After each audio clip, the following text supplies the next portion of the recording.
Rank and File Radio is joined today by Smokey Thomas, president of the Ontario Public Service Employees Union, which represents over 125,000 public sector workers in the province. Smokey, thanks for joining us. Oh, thanks for having me. I imagine you have your hands full these days with a federal and a provincial budget that doesn't really look good for workers in Ontario or... It's been a bit busy. Yeah. Well, both Ontario provincial government and the federal Conservatives have announced their budgets, and to no one's surprise, both public sector workers at the provincial and federal level are going to see wage freezes and obviously the layoffs. The media, politicians, and business leaders, of course, are characterizing public sector pay and pensions as the so-called golden parachutes and extravagant. How do you respond to these accusations that public sector workers are overpaid? Well, federally, Mr. Harper has decided that people will have to work to the 67 down the road, that the employees' pension plans, he calls them, gold-plated and all that kind of stuff. But what the public should know is that if you're an MP in Parliament, you can work 7 years and get a pension, so that's a pretty sweet deal, and they didn't touch that. In the province, the provincial government, as well as after defined benefit pension plans, they'd like to reduce them. They want people to get less and pay more for that. But the real pension plan in Ontario that should be looked at is the manager's pension plan. The government just quietly paid $147 million to fix up the deficit in that plan. Any other plan, workers and the employers split that 50-50. So once again, managers get a sweet deal. The real issue around public sector workers is, in my union at least, the average salary of my members is $42,000 a year. About a third don't have a pension. And for the ones that do have a pension, most of the pension plans will pay you $20,000-$25,000 a year. So they're certainly not gold-plated, and they've been paying half into that for all their careers. So the government it's the rhetoric. They don't. I find that the politicians don't actually know the facts behind what they're saying. A lot of the commentators on radio really just whip up. They're almost as bad in Canada now as they are in the States for just telling outright lies and spinning it like the truth. And they just, that's their story, and they're sticking to it. So they made, it is an attack on working people. Both levels of government are trying to reduce the size of government and more private involvement. But, if you look at the record of government privatizing things in Ontario is horrific. The most recent example being when they privatized air ambulance, they said, it's going to be private, not for profit. Nobody should worry. It's not for profit. It's a great deal for the taxpayers. And then the people that run it, somehow they've blown $150 million. There's $25 million missing. They're buying themselves motorcycles and cars and getting, MBAs from foreign universities, and each people sitting on the board were getting $200,000 checks. So if it was not for profit, they sure skinned the taxpayers alive. Maybe you can give our listeners a snapshot of who the OPSEU members are. Yeah, okay. Well, simply put, if it touches your life or your body, one of my members has a hand in it somewhere. So we're not like nurses, we're not like teacher unions, like we have every walk of life. We do have some members in the 100,000 range. We have scientists who are, sought after worldwide, archaeologists. We have professors in community colleges, and some of them are degree granting. So we have some people that make good money, and Ministry of Labor inspectors probably make $70,000 a year. Nurses make $60,000 or $70,000 a year. So we have some well-paid occupations. I'd call that pretty well-paid, but the vast majority are in the $30,000 to $40,000 range. They work in associations for community living. They're clerks in the government, largely female-dominated workplaces. Every ethnic group you can think of in Ontario is represented in the public service. So it's a wide range. Firefighters that fight forest fires in the north. The pilots that fly the helicopters, fighting the fires. If you get when you go to get your driver's license as one of our members, when you renew your health card, if you're applying for ODSP as one of our members, if you're and we have workers in hospitals, school boards, every transfer payment agent, children's aid societies, children's mental health, the psych hospitals, provincial jails. So every walk of life, that's our membership. At the provincial level, despite what I think will be a very severe attempt at cutting back salaries and employment in the public service, organizations like the Canadian Taxpayers Federation And specific to Ontario, opposition leader and progressive conservative Tim Hudak has said that there's no credible plan to reduce the size and cost of government, I think suggesting that there should be deeper cuts. What's your take on this?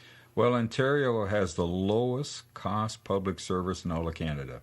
It's got the lowest corporate tax rate in the Western world, and yet somehow for Catherine Swift from the CFIB and Tim Hudak, that's not good enough.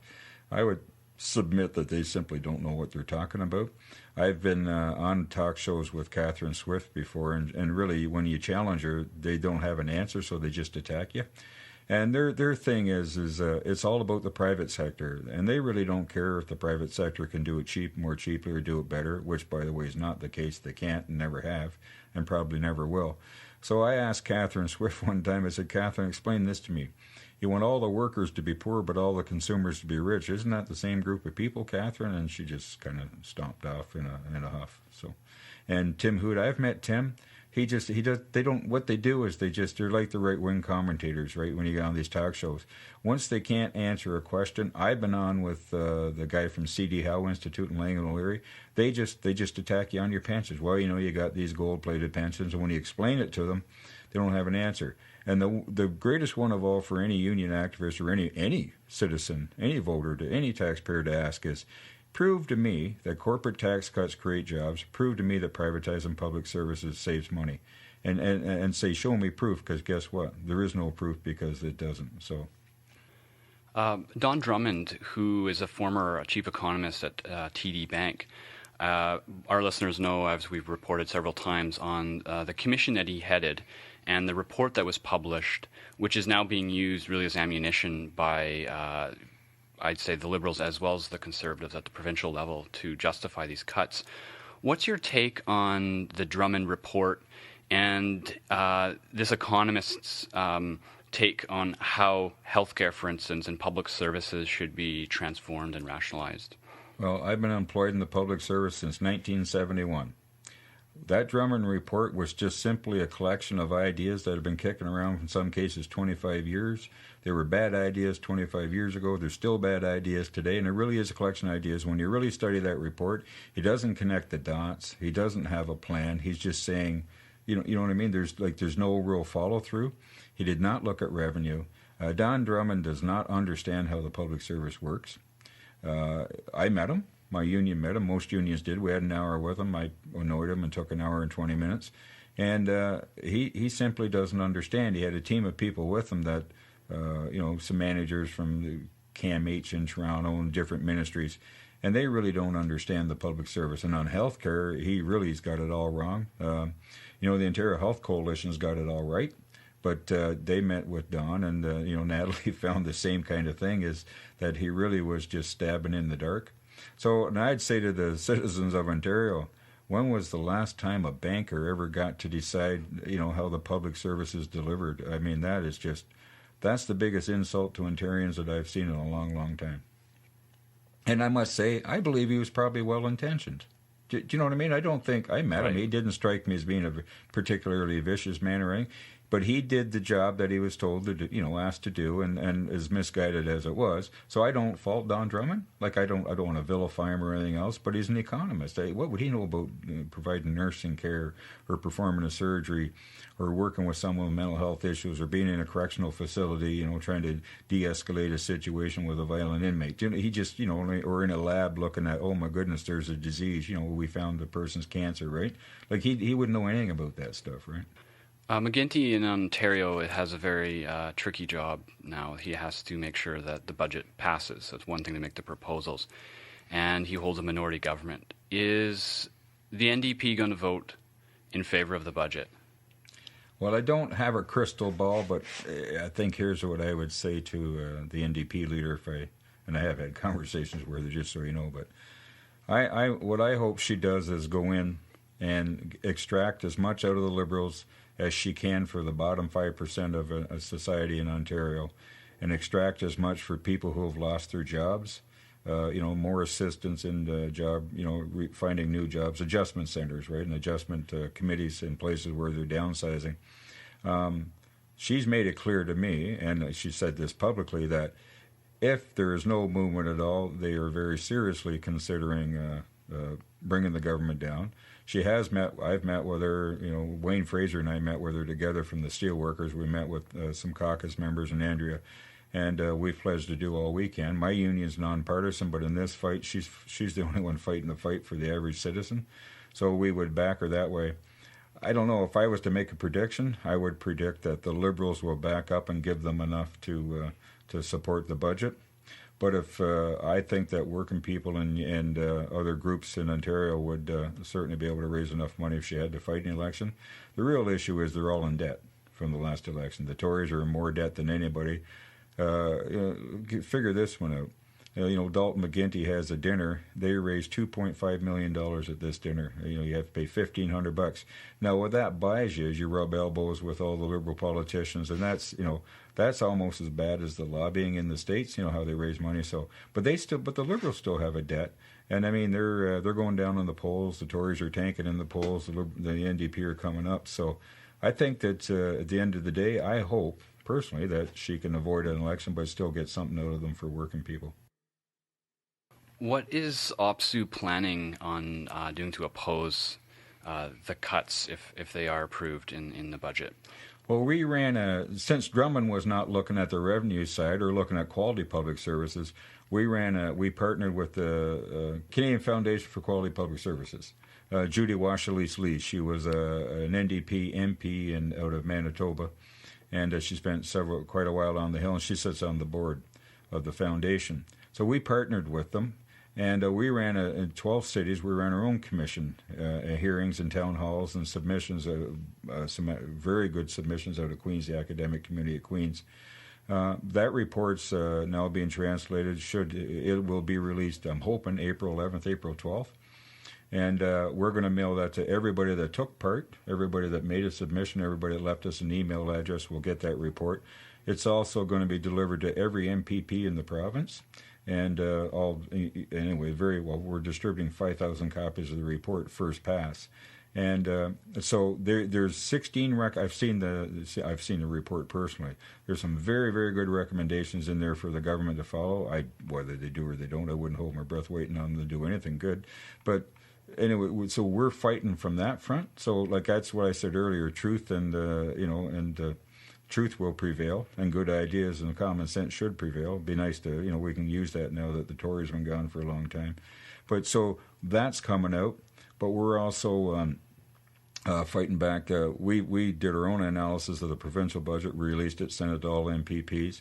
We also, on Monday, will have launched for our membership to either call in or email in to the OPSEU Orange Line, ORNGE, and to tell us where they see waste in the government, where they think, there's managerial waste, and there's lots of it. And we've already had people, since we were just even talking about this, since the budget came out, I bet you I've had 200 emails from our members saying, you know what, I work in an area where there's 8 workers and 11 managers. How does that happen? So we will just keep fighting them back. The traditional fights, I get the media ask me all the time, do you think there'll be days of actions, riots in the streets? And I kind of look at it this way. I travel all over Ontario, and I can speak on behalf of our members because that's who I meet with mostly. But there's a lot of fear, a lot of anxiety, and a lot of anger, I think, in the world, in the entire world today, not just Ontario, and it's not as bad in Ontario as it is other parts of the world, but it's there. And I truly believe we're almost at the tipping point where that anger will unleash itself. The Occupy movement is a really good example of exposing the lies of the 1%, and that movement's still alive and well, just in different forms. But I think generally in the masses, because I know in our membership, morale in workplaces is extremely low, and they really despise the bosses. Because in the Ontario government, lots of hospitals and everything else, the corporate, the CEO of the hospital is still making $750,000 a year, and they take a wage freeze. Well, whoop-de-doo, but they still get their performance bonus of about $50,000 or $60,000 a year, and that's all through the government as well. And they don't report those bonuses on the sunshine list. So I think there's anger, there's hostility. It could spill over. A lot of us labor leaders have been talking As much as information pickers and all that, they're really good on particular employees. If you're on strike or you're in bargaining, that kind of stuff, that stuff's extremely valuable. But I think it's time that in my union, I've been trying to change how we do things. The tried and true works, but we're augmenting that with good research, good common sense ideas, calling on the government to do the right thing, and actually offering viable alternatives for the government to consider. So I think that's part of a new strategy of fighting, and being the whistleblower for our members. So we're coming at them from every angle. We've got lots of tricks up our sleeve, and I think the government's about to get a very rude awakening. But I do fear that we'll see massive amounts of unrest, and I don't know what will happen if it'll just start somewhere like it has in other countries, and I think it'll just grow. If I was to make a prediction, I think it might come out of our youth, because the budget just pounds youth. It just takes away their future, And if I was a youth today, I would be really, can I say pissed off on the radio? But I would be very upset. And what, really, but for young folks, what hope is there for them? You come out of university, $60,000 in debt, you end up still working retail. In the last 4 months alone, we've seen the layoff of over 2,400 maintenance workers employed by Avion in Montreal, which conducts the maintenance operations for Air Canada. We've seen just recently the wildcat strike at Pearson International Airport and the closure of Electromotive Diesel in London, Ontario. And now on top of this, we have the announcement of wage freezes, layoffs, changes to pension plans and contributions. What kind of solidarity is taking place between public and private sector unions? And how has this relationship changed since OPSEU left the Ontario Federation of Labour in 2011? Okay, well, first, we're still a member of the Ontario Federation of Labour, just not actively taking part. And Irwin Nand actually called me from the OFL. Irwin and I talked quite a bit, and they passed a motion it's an issue at my convention coming up April the 18th, 19th. I have a resolution from my executive board that we get the OFL to do a restructuring commission, and at the Elementary Teachers Federation introduced that at the OFL board after the last election. So we're all kind of on the same page. That will come back together. But that's a red herring. We're not sitting at the OFL, but there's lots of unions that don't sit at the OFL, and all unions, all leaders actually work really well together. Whether it be Kenny from Steel, or Kenny from CAW, Wayne from Steelworkers. And I'll give you an example. We're through my national union, Wayne Fraser and I from Steel, and Wayne and I and our national president James Clancy.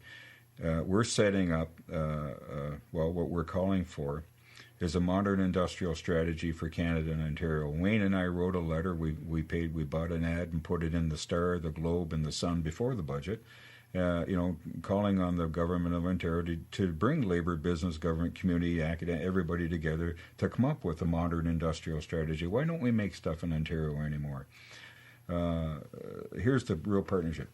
Steel workers support public sector workers support steel workers. And Wayne and I probably have the closest relationship because we're non-competitive unions. We work well together. But I still have a good relationship with Kenny from CAW. Do you know what I mean? Wayne Hanley from UFCW, and Fred Hammond from CUPE. Sam Hammond from METFO, Ken Corn from OSSTF. We all have good relationships, and we all get together infrequently, but frequently enough and we are always in touch on issues. So, Smokey, thank you very much for joining us. Oh, thanks for having me. I appreciate it.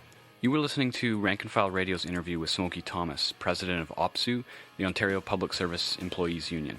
That's all the time we have this week. Join us next Wednesday, 5:30 to 6 p.m. on CFRC 101.9 FM. Stay tuned.